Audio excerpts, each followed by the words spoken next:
All right, so this video is going to be focusing on A1 and A2. We're given that Fabian's expenses are $825 and $3.25 per N cakes, and represents the number of cakes, and E is the expenses. And his income is I for income equals 8.20 times N, or $8.20 for each cake sold. So in the income equation, the y-intercept is what? How much dollars does he make if he sells no cakes?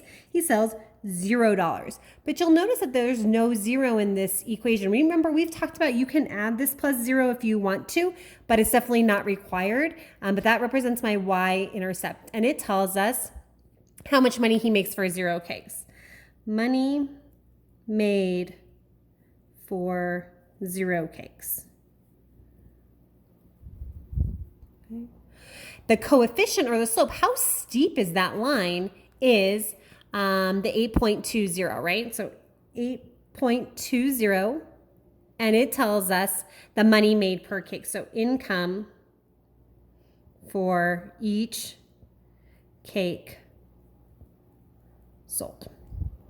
All right, in the expense equation, E equals 825 plus 3.25, and the y-intercept is what? Where does your graph start? If you graphed this equation, where would it start at? Would it start at 825, 3.25, 0?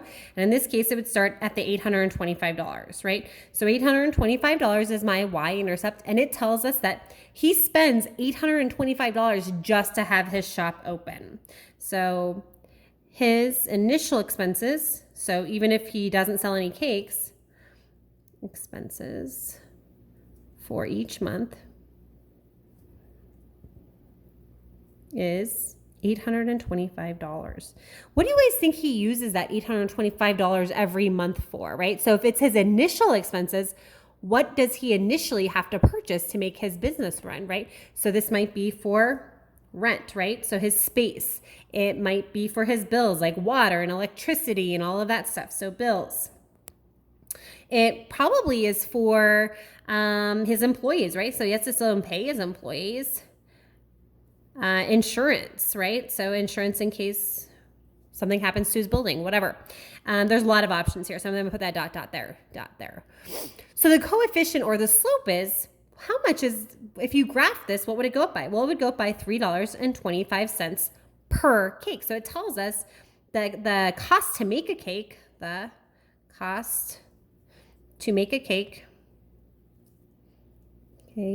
$3.25.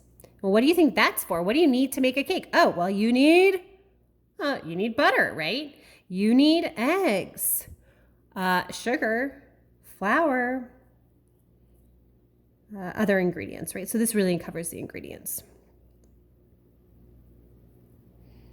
That's kind of the big idea there.